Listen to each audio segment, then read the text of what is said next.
A minha foi pai.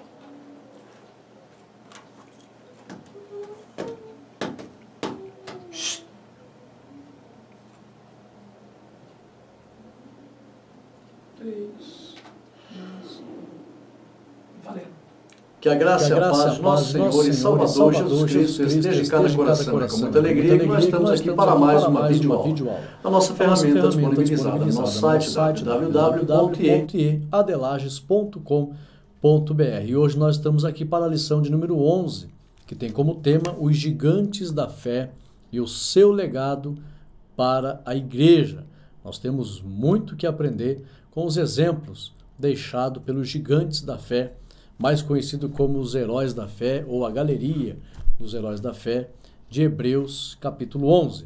E hoje a lição ela está baseada no texto áureo em Hebreus capítulo 11, versículo 1, que diz: Ora, a fé é o firme fundamento das coisas que se esperam e a prova das coisas que se não veem.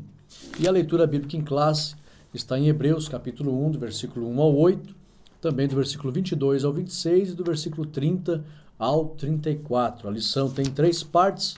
A primeira parte, a fé que gera confiança em Deus. A segunda parte, a fé que faz ver o invisível, e nós precisamos muito dessa fé. E a terceira parte, a fé que dá poder para avançar.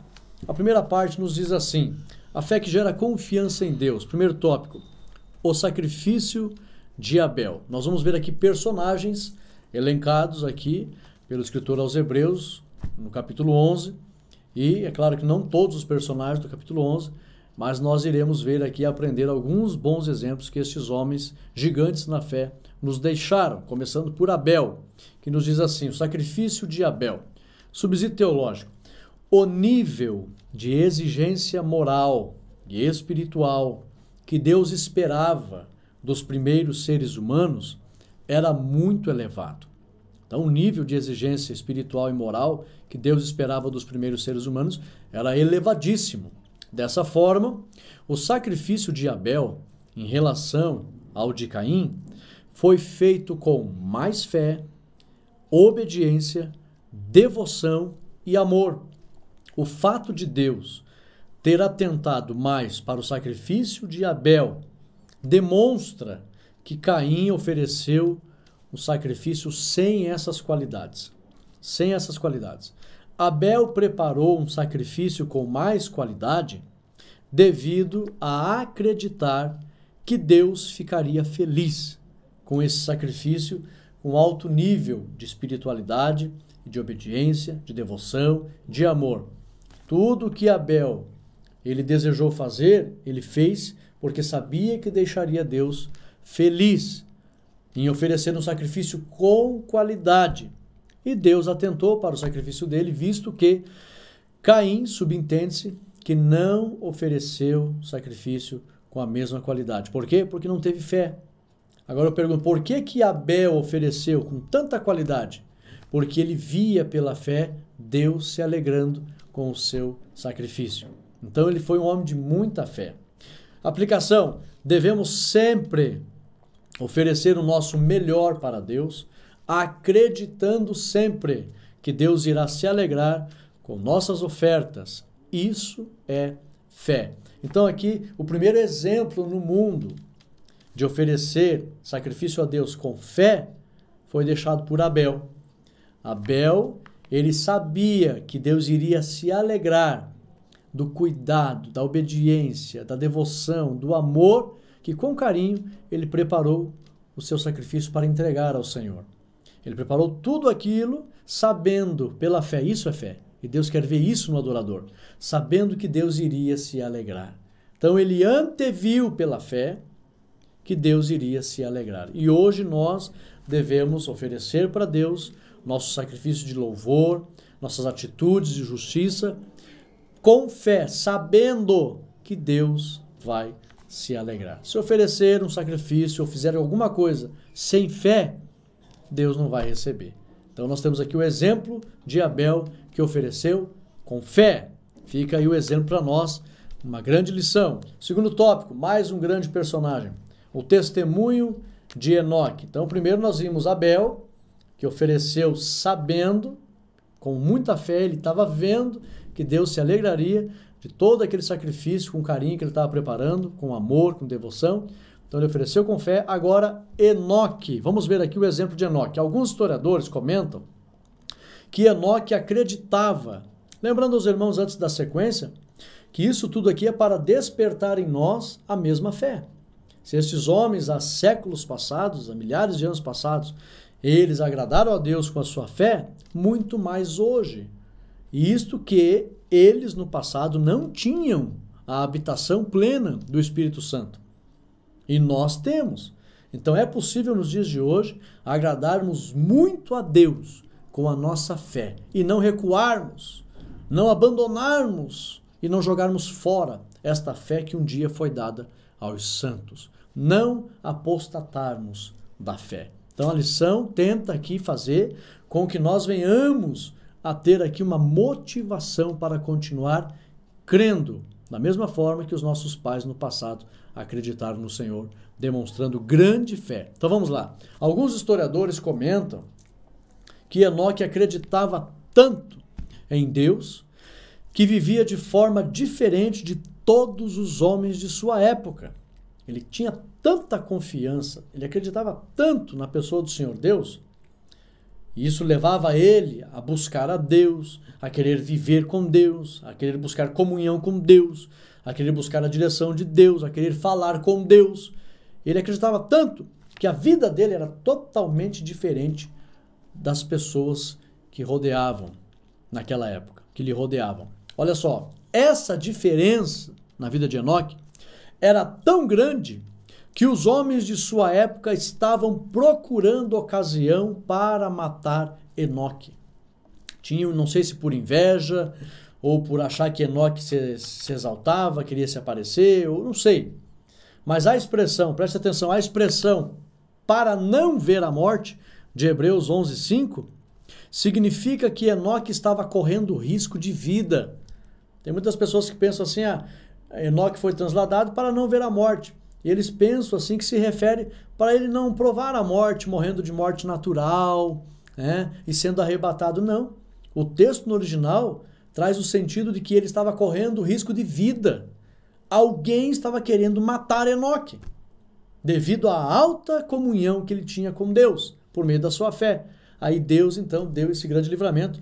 Aqui Deus transladou a Enoque para mostrar a todos que se agradava da fé do seu servo. Ele tinha tanta fé em Deus, que Deus, observando e vendo que ele estava correndo risco de morte, risco de vida, aliás, alguém estava lhe ameaçando, ou ameaçando lhe matar, Deus, então, tira Enoque da face da terra antes que alguém cometesse um assassinato e matasse, tirasse a vida de Enoque. Ele recebeu essa grande bênção da parte de Deus por causa da sua fé. Olha a aplicação. A nossa fé em Deus deve nos diferenciar dos demais incrédulos, ou dos incrédulos, porque existem perto de nós e longe de nós, deve nos diferenciar dos incrédulos que nos rodeiam. Então a nossa fé deve nos diferenciar. E assim como Deus livrou Enoque, que já é uma tipologia do arrebatamento, Deus vai livrar a igreja também das garras do anticristo para honrar a fé da igreja. Vamos lá então? Terceiro tópico. Estão vendo que os personagens dos heróis da fé, eles deixaram um legado muito grande de exemplo de fé para nós, e nós temos que atentar muito para isso, principalmente nos dias de hoje, onde a apostasia está tomando conta de muitas pessoas, ou de muitas cidades e muitas igrejas na face da terra. As pessoas estão abandonando a fé e abandonando a Cristo. Então, esta lição é muito importante. Agora, a confiança de Noé. Terceiro tópico. Noé teve uma fé tão grande que foi o homem que por mais tempo na Bíblia esperou uma resposta de Deus. Deus havia dito que viria o dilúvio em um tempo em que não chovia na terra. Noé creu e por mais de 100 anos esperou pacientemente pelo cumprimento das palavras do Senhor. Eu costumo dizer que a oração mais longa na Bíblia foi a de Noé. Ficou orando 100 anos pedindo chuva. Cumpre as tuas palavras, Senhor. Eu creio, eu acreditei nela. Tudo isso por meio da fé. Isso agradou tanto a Deus que o próprio Deus dá testemunho acerca da sua fé no livro de Ezequiel capítulo 14, versículo de número 14. O próprio Deus dá testemunho de Noé, ele também testemunha acerca de Daniel e também de Jó. Foram pessoas extremamente confiantes em Deus, numa época de escuridão espiritual, de ignorância espiritual, onde as pessoas não tinham nenhum conhecimento do reino de Deus, da vida espiritual, do mundo espiritual. Esses homens visualizaram, acreditaram no sobrenatural, acreditaram na mensagem do reino e confiaram inteiramente ao ponto de entregar suas vidas. Eles deixaram suas vidas para seguir o propósito de Deus. Então, demonstraram grande fé. Aplicação: nossa fé em Deus deve ser inabalável, igual a fé de Noé. Por mais de 100 anos, ele não recuou durante toda a sua vida, né? Ele foi considerado um homem justo, Deus escolheu ele, já era justo. Com certeza ele tinha guardado os ensinamentos do seu antepassado Sete, que conheceu a Deus e invocava o Senhor. Então Noé guardou os ensinamentos e depois também Deus, o próprio Deus, acabou se apresentando a ele. Mas nós temos aqui a primeira parte então, a fé que gera confiança em Deus. Abel confiava no Senhor, que ele iria se alegrar com a oferta devota e fiel de Abel. Também Enoque sabia que Deus estava com ele, por isso valia a pena ser diferente da sua geração. Ele acreditou, e também o próprio Noé creu inteiramente que Deus cumpriria a sua promessa e daria livramento a ele e a sua família. Então a fé que gera confiança, assim como Abel, Enoque e Noé confiaram no Senhor nos dias de hoje, nós podemos também confiar e não recuar na nossa fé. Amém? Segunda parte nos diz assim: a fé que faz ver o invisível. A fé que faz ver o invisível. Primeiro tópico, Abraão. Abraão, nosso pai na fé, né? A obediência de Abraão. Abraão é o pai da fé. Uma das maiores provas de fé que a Bíblia registra aparece na vida do patriarca Abraão. No antigo, ou no mundo antigo, ninguém abandonava sua parentela para sair errante pelo mundo. Nós que somos historiadores e os irmãos que são formados em história, aprenderam muito a história, eu sou formado em história, eu gosto muito de cavocar a história. No mundo antigo, as pessoas supervalorizavam sua família, o seu clã. Eles não abandonavam seus parentes, somente por uma necessidade extrema de sobrevivência.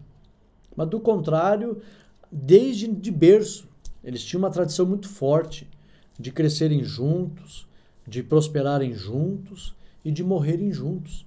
Até porque uma coisa que eles mais se preocupavam no mundo antigo era estarem perto para fazerem o sepultamento com honra de um parente que morria. Então, no mundo antigo, ninguém abandonava sua parentela para sair errante pelo mundo sem motivo. Ninguém. As pessoas dessa época valorizavam muito o convívio com o seu clã. Uma família pequena era família, uma família um pouco maior era clã. Contrariando a cultura de sua época, Abraão ouve o chamado de Deus para sair de sua parentela, diga-se de passagem, um lugar próspero. Os arqueólogos já comprovaram que Ur dos Caldeus, que fica no atual Iraque, em uma determinada região do Iraque, era uma cidade próspera, com calçadas, com ruas pavimentadas. Então, já vi pessoas dizendo que Abraão saiu dali para ir buscar, né? O pessoal da teologia da prosperidade aí, Abraão não estava conformado com a pobreza e saiu para buscar riqueza. Não, ele estava num lugar próspero, no mundo antigo, muito próspero.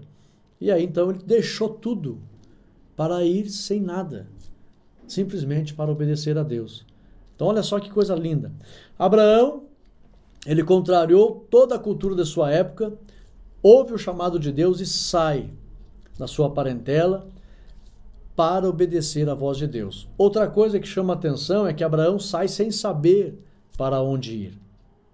Abraão confiou inteiramente no chamado de Deus e esperou receber a direção do Senhor. Isso lhe foi imputado por justiça. Ou seja, Abraão deu prova de que merecia o favor de Deus. Quando a Bíblia diz isso foi imputado como justiça, é que Abraão provou que ele merecia o favor de Deus. É como se Deus estivesse dizendo assim, ó, ele merece o meu favor. A justiça irá lhe favorecer. Por quê? Porque ele creu no meu chamado. Ninguém sabe como Deus chamou Abraão. Se foi por um sonho, se foi por uma voz, se foi aparecendo para ele. O primeiro chamado de Abraão ninguém sabe. Nós sabemos que depois Deus, de forma teofânica, se manifestou a Abraão. Mas o primeiro chamado ninguém sabe. É possível que possa ter sido por uma visão noturna, um sonho. Porque Deus falou muito com muitos no mundo antigo e até hoje ainda fala por meio de sonho. A verdade é que Abraão creu. Eu, particularmente, até acredito que possa ter sido uma visão noturna. Ele creu e saiu. E Deus viu, ele acreditou. Porque se fosse assim muito forte a manifestação de Deus, naturalmente Abraão teria acreditado como qualquer um acreditaria. Mas, de alguma forma, uma visão noturna, um sonho, ou até dentro do seu coração uma voz, ou uma voz audível que venha de fora. Eu não acredito assim numa visão literal de Deus, porque ficaria muito fácil para ele crer. Mas foi algo assim que envolveu um mistério. E Abraão não duvidou e creu. E ele crendo, isso lhe foi imputado como justiça, ou seja, Deus viu que ele merecia o favor de Deus. Aplicação: Abraão provou sua fé diante de Deus e devemos fazer o mesmo. Hoje nós devemos dar prova da nossa fé perante Deus. Abraão deu prova da sua fé e é como se Deus estivesse dizendo assim, a minha justiça detectou que Abraão é digno de ser abençoado. Então, que a justiça de Deus possa detectar em nós que nós também somos dignos de sermos abençoados. Então, a fé que faz ver o invisível. Abraão não sabia para onde ia, mas ele contemplou pela fé. Deus tem um lugar para mim. Sai daí para a terra que eu vou te mostrar. Ele creu. E ele saiu, sem saber onde era, mas ele creu, ele viu essa terra. E isso chamou muita atenção de Deus também. Ele acreditou com muita facilidade. Que homem de fé! E já saiu, Deus tem uma terra. Um exemplo, eu me lembro uma vez eu estava num culto, eu não tinha casa. E um irmão me entregou uma mensagem no culto: Rodrigo, estenda a mão. Eu estendi a mão. Deus está colocando a chave da tua casa na palma da tua mão. Eu fechei assim e saí aquele culto dizendo para minha esposa: hoje nós já iremos dormir na nossa casa. Aleluia! Ela disse, mas... ela entendeu na hora, claro. Assim, poxa, que bom, né? Mas não vejo a hora de entrar na nossa casa. Eu falei para ela, não, mas pela fé nós já vamos pousar hoje na nossa casa. E de fato, Deus fez um milagre grande mesmo para eu conseguir adquirir minha primeira casa. Então você tem que acreditar na hora. Assim Abraão fez, acreditou. A terra está lá e Deus vai fazer eu tomar posse. Louvado seja Deus. Isso é fé. Abraão provou sua fé. Tópico 2. A fidelidade de José. São muitos os personagens aqui com grandes exemplos de fé diante de Deus. A fidelidade de José. José morou no Egito, mas o Egito não morou em José, ou no seu coração. José, pela fé, sabia que o lugar do povo de Deus não era no Egito e que seu povo voltaria para a terra prometida. José sabia, ele via isso. Não, o lugar do povo não é aqui. Eles vão voltar para lá. Por que José tinha essa certeza e via pela fé isso? Porque a Bíblia dá a menção da sua fé. Olha só, a certeza e a fé na saída do povo hebreu do Egito era tão grande que José ordena: levem os meus ossos daqui quando o povo sair dessa terra. Olha só, ordena que levassem os seus ossos junto com o povo quando este saísse do Egito. A fidelidade de José só foi possível por causa de sua fé. Ele foi fiel a Deus porque ele acreditava nas promessas que Deus havia feito aos seus antepassados, ou aos patriarcas, né? Abraão, Isaac e Jacó. A promessa estava na terra prometida e não no Egito. E José sempre acreditou nisso, ao ponto de dar testemunho lindo: ó, levem os meus ossos daqui quando vocês voltarem para a terra prometida. Isso alegra o coração de Deus. Demonstrar confiança nas promessas de Deus. Demonstrar confiança na palavra de Deus. Demonstrar confiança nos projetos de Deus. Aí Deus fica alegre. Não pode jamais ficar duvidando, questionando, não acreditando nas promessas do Senhor, lamentando, murmurando. Esse espírito nunca pode ser visto numa postura de um verdadeiro adorador. Não. Tem que ter outro espírito. Confiança, acreditar, se alegrar com as promessas do Senhor. Aí Deus vai abençoar como abençoou esses heróis da fé. Aplicação: assim como a fé de José venceu o Egito, nossa fé hoje deve vencer o mundo. Aleluia! José é a figura do povo de Deus hoje, morando nesse mundo. Assim como a fé de José venceu o Egito, nós temos que vencer o mundo, conforme 1 João 5 e 4. A fé que vence o mundo. Aleluia! Vamos para frente. Terceiro tópico. A determinação de Moisés. Outro homem extraordinário, né? Moisés teve tanta fé em Deus que ele chega a ser visto como uma figura de Cristo. Da mesma forma que Jesus recusou os reinos oferecidos pelo diabo na tentação do deserto, Moisés recusou o reino do Egito em sua época. Moisés recusou as riquezas do maior império de sua época. Isso só foi possível devido a Moisés ter visto pela fé o reino de Deus na pessoa de Jesus Cristo. Para ter esse entendimento naquela época, somente por meio da fé. Ou seja, Moisés recusou ser chamado filho da filha de Faraó. Recusou todas as riquezas do maior império do mundo antigo. Por quê? Porque ele via pela fé a terra prometida, o reino de Deus, as promessas do reino de Deus na pessoa de Jesus Cristo. Moisés era espiritual.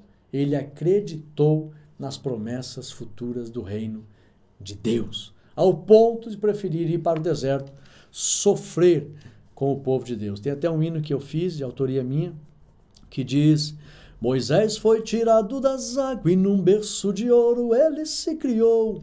Poderia ser o que queria e lá no Egito ser governador, mas preferiu ir para o deserto junto com seu povo enfrentar o calor, pois Moisés tinha em seu coração que era bem melhor viver para o Senhor. Ele fez parte do plano de Deus, ele fez parte do plano de Deus, pois sabia que aqui nessa vida o mais importante é o plano de Deus. Faça parte do plano de Deus. Faça parte do plano de Deus. Não existe nada neste mundo que é mais importante que o plano de Deus. Moisés, ele acreditava nos projetos do Senhor. Preferiu sofrer com o povo no deserto, não quis as riquezas do Egito, porque confiava nas promessas do reino de Deus.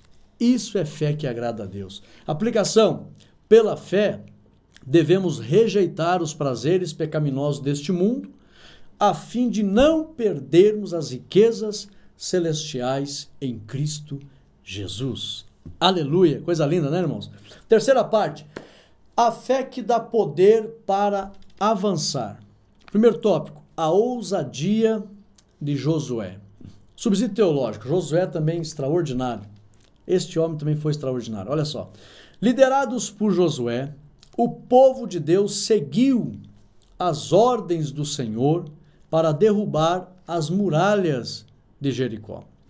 As muralhas caíram sem a força humana, apenas com o poder da fé. Josué viu pela fé o Senhor entregando Jericó em suas mãos. Aleluia! Nós sabemos que a cidade mais fortificada do mundo antigo, naquela época, era Jericó. A cidade fortificada mais antiga do mundo era Jericó.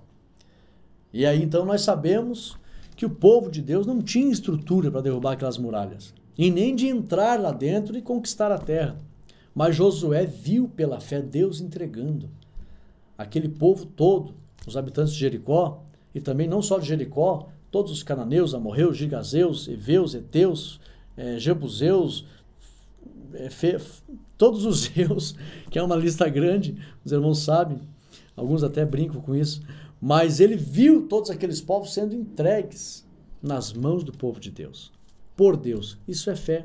E alguns historiadores comentam que grande parte linear dos muros, eles não foram derrubados nem para frente nem para trás.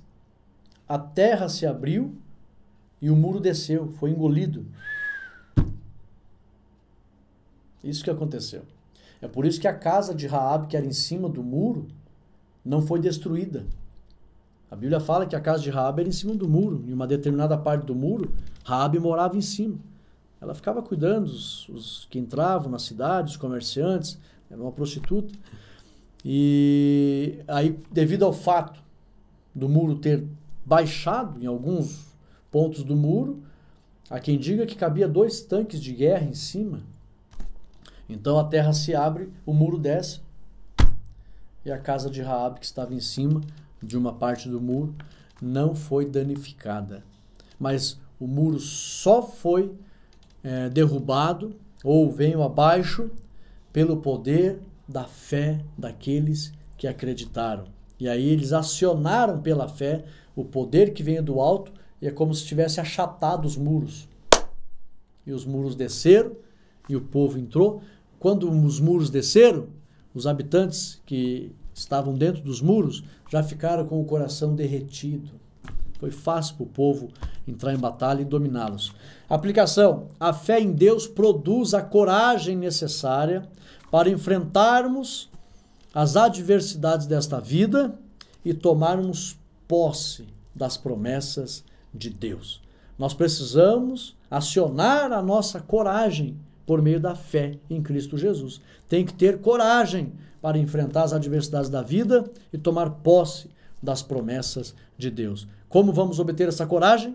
Por meio da fé. Confiar inteiramente que nós temos um Deus poderoso que já entregou os inimigos nas nossas mãos. Essa fé gera ousadia. E com esta ousadia, as muralhas caem por terra. Louvado seja Deus. Segundo tópico, a coragem de Raabe. Incrível também essa mulher. Raabe, subsídio teológico, creu que o Deus de Josué era maior e também tinha entregado Jericó nas mãos dos hebreus. Raabe creu, ela deu testemunho. Nós temos ouvido o que o vosso Deus tem feito. Então ela creu que o Deus de Josué era maior que os deuses cananeus. Ela também creu que Deus estava com os espias. E por isso ela os escondeu na sua casa. Ela escondeu-os na sua casa.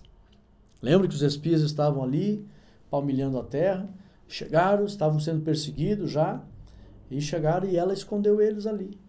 Por quê? Porque ela creu que Deus era com eles. Isso é fé.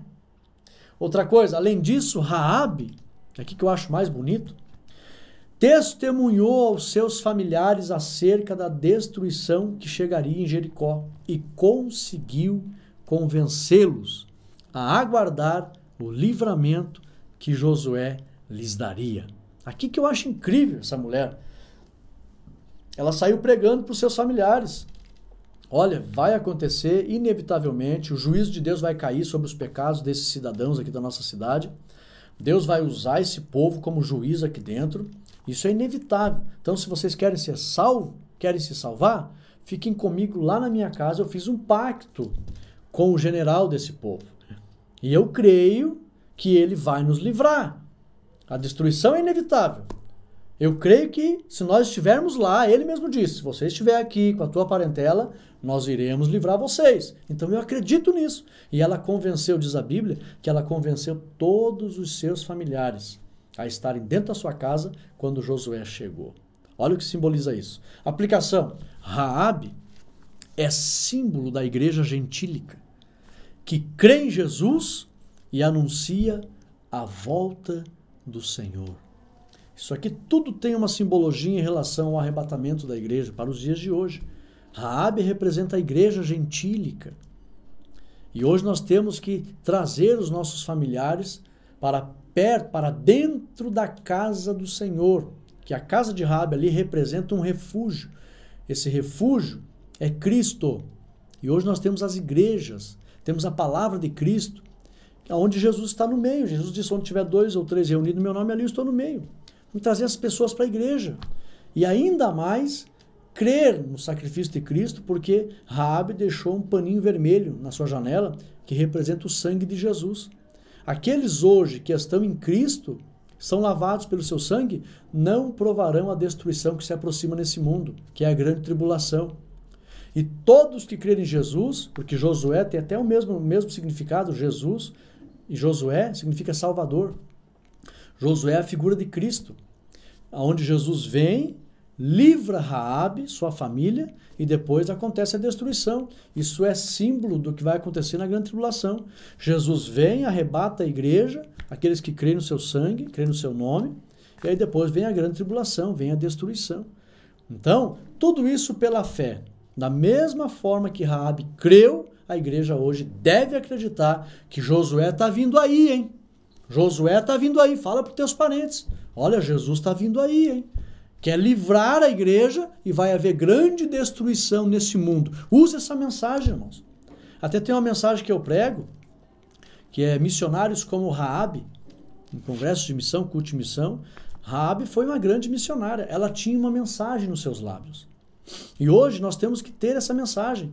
Use essa mensagem que funciona. Funcionou com Raabe, vai funcionar com você também. Fale para os teus parentes. Jesus está vindo aí.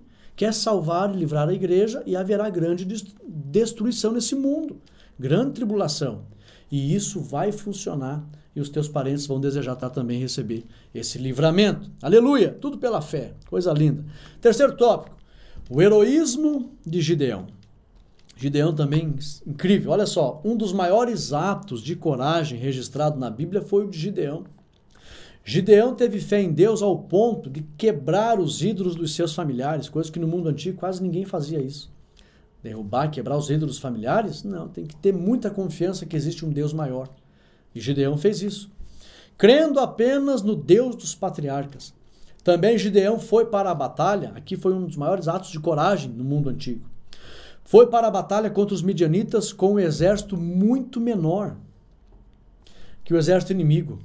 A fé, a coragem e o amor de Gideão pelo seu povo foi tão grande que ele também é uma figura de Jesus, quando este, Jesus, sairá das bodas do cordeiro para descer à terra a fim de defender Israel. Lembra que Gideão gritou espada por Gideão e espada pelo Senhor? Não é por acaso que ele usa essa expressão. Isso ali é uma figura, isso ali é uma indicação do que o próprio Jesus vai fazer para defender Israel no final da grande tribulação. Parece que eu vejo Jesus nas bodas do Cordeiro, na mesa, com a sua igreja e os santos, e ele vai dizer, espada por mim. Como Gideão falou, né? Espada por Gideão, espada pelo Senhor, o Messias, e espada por Deus. E nós vamos sair das bodas e vamos descer para livrar Israel. Gideão é uma figura de Cristo, mas Gideão teve grande fé, espada por Gideão, espada pelo Senhor, e saiu para guerrear contra os midianitas para defender o território de Israel. Assim como Jesus vai defender Israel na grande batalha do Armagedon. Tudo isso Gideão fez com fé em Deus e foi vitorioso. Aplicação: devemos ter a coragem para enfrentar os inimigos e lutar as batalhas do Senhor. Aleluia! Tudo isso por meio da fé. Conclusão, nos diz assim: O autor de Hebreus contrasta o caminhar de várias personagens da história bíblica com a carreira proposta aos cristãos. Essas personagens tinham em comum um longo e desafiador percurso para fazer. Nós também temos. Sem perseverança, ousadia e fé, nenhum deles teria conseguido chegar ao seu destino final.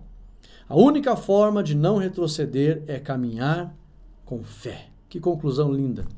A fé derruba o obstáculo, abate o inimigo e levanta o abatido. Aleluia!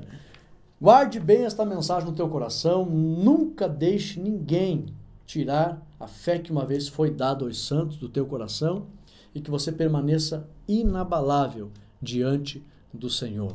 Eu convido você a domingo estar na igreja com os irmãos para aprender a lição de número 11. Eu gostaria que você compartilhasse esse vídeo, deixasse o teu ok e divulgasse nas redes sociais, espalhando aí a mensagem do Senhor Jesus. Fiquem todos os irmãos na paz de Cristo Jesus. Antes de encerrar, eu quero deixar o meu abraço. Tenho recebido várias mensagens de irmãos que sempre postam ali, agradecendo as nossas videoaulas. Eu gostaria que os irmãos continuassem aprendendo. O nosso intuito aqui é fazer com que os irmãos amem mais a palavra de Deus e possam estar preparados para a volta do Senhor Jesus. Não só isso, também divulgue a fim de salvar o maior número possível de almas, porque o tempo está perto, o Senhor está às portas. Que Deus abençoe a todos. Nós estamos encerrando esse trimestre, já a lição que vem, exortações finais na grande maratona da fé. E aí então nós vamos encerrar o nosso trimestre. Foi um trimestre abençoado. Confesso para os irmãos que nós podemos ver aí a supremacia do Senhor Jesus.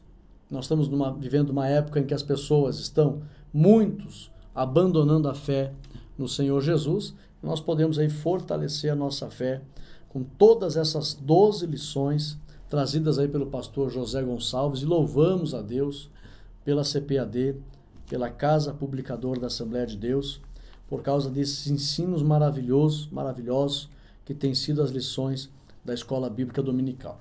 E eu quero deixar uma dica aos irmãos, para os irmãos nas vossas cidades trabalharem com capacitações para os professores. Agora na nossa cidade aqui, agora dia 16 de março, nossa cidade é uma cidade pequena, não é tão grande. Nós temos aqui aproximadamente 180 mil habitantes. E nós temos aqui, a cidade é dividida em 12 setores.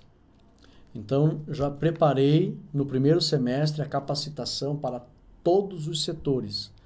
Praticamente cada bairro da nossa cidade tem uma congregação. Então, nós temos 12 setores, 12 sedes de setores, e aí então, naqueles bairros ali, tem congregações que pertencem a esses setores. Então, já fiz a divisão, já fiz uma reunião no início do ano com todos os professores de todas as faixas etárias. Nos reunimos aqui na sede e estabelecemos algumas metas de capacitação e de crescimento. E aí, então, fizemos essa reunião e já estabeleci 3 datas até o mês de maio para capacitar com metodologia de ensino, métodos de ensino, dentro da pedagogia e da didática. Então, nós vamos ali fazer uma grande capacitação aqui na nossa cidade para todos os professores de criança, adolescentes, jovens, adultos, casais, terceira idade e todos aqueles que desejam aprender, desejam ensinar. Nós vamos nos capacitar. Dia 16 agora serão 4 setores e depois no mês de abril mais 4 setores, no mês de maio mais 4 setores, e aí nós vamos pegar aí novas metodologias de ensino e sempre com o intuito de trazer para a igreja o novo, não inovações, mas novidades de ensino da palavra de Deus, ensinamentos edificantes para a igreja, sempre trazendo uma novidade do reino de Deus para a igreja, para que o ensino realmente tenha proveito, para que os professores realmente possam ensinar com qualidade. E eu deixo a dica para os irmãos aí, trabalhem as capacitações com os membros, com os professores, para que o ensino fique melhor, a fim de que os irmãos, os alunos, tenho mais interesse pela escola bíblica dominical. Eu fiz uma lista ali, um levantamento de dados aqui na nossa igreja, na nossa cidade, e perguntei ali quais são os métodos de ensino que os professores estão usando para as aulas de escola bíblica dominical. E nós estamos agora analisando todos os métodos que foi colocado ali, e eu pude perceber que a maioria dos irmãos usam o método explanativo apenas, que é o método gramatical, apenas a lição e a explanação da lição. Então nós vamos fazer essas capacitações e mostrar que existem dezenas de métodos novos, que não sempre, mas de quando em quando é sempre bom dar uma variada nos métodos, usando os recursos que estão à disposição hoje da igreja, como o método de recurso audiovisual, o recurso do data show, o método da dinâmica de grupo. Então existe uma série de métodos dentro da realidade de cada congregação. É possível ter uma metodologia mais atraente, mais dinâmica, para que o ensino fique melhor. Então eu quero convidar vocês, os irmãos de todas as cidades do Brasil, invistam em ensino, invistam em capacitação, invistam em professores capacitados e com certeza as nossas aulas terão mais qualidade de ensino e os irmãos ficarão mais enraizados na fé. Nessa reunião que eu fiz aqui, reunindo todos os professores, a gente fez ali uma diferenciação do que é pregação e o que é uma aula, o que é o ensino. Existe uma diferença grande, apesar de que uma pregação também ensina, mas é diferente o ensino. A pregação ela promove um desbaste na árvore. O ensino promove raízes para a árvore. Uma árvore pode ser bem desbastada, bonitinha, mas se não tiver raiz, qualquer vento derruba. E a raiz só é produzida por meio do ensino. Então, nós temos que nos dedicarmos e nos capacitarmos a aprendermos mais, termos mais metodologias de ensino e os irmãos receberem aí uma aula com um nível de qualidade melhor. Então, eu convido a todos a estarem empenhados, comprometidos com o ensino nesse ano de 2018. Nós somos aqui na nossa cidade coordenador do ensino, da Escola Teológica e da EBD, e é uma área que precisa crescer muito, muito mesmo, ainda mais no Brasil, onde é meio cultural as pessoas, a grande maioria das pessoas não tem interesse pela leitura. Então, eu convido a todos a se comprometer com o ensino. Fiquem todos na paz de Cristo Jesus. Homem do céu, assim você me mata.